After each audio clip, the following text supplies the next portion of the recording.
Gym जिस दरख्त दा फड़ खाइए।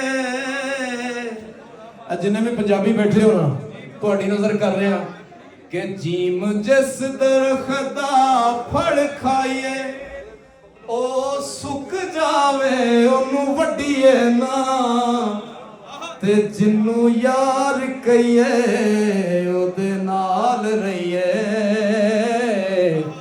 जग दे ताने पिछा हटिए ना,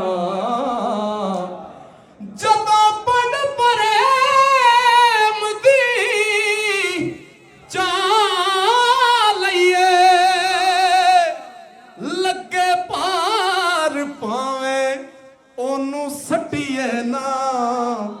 मुहम्मद बूटे आ मिले जे यार सोले, झूठा झूठ लइए पिछा हटिए।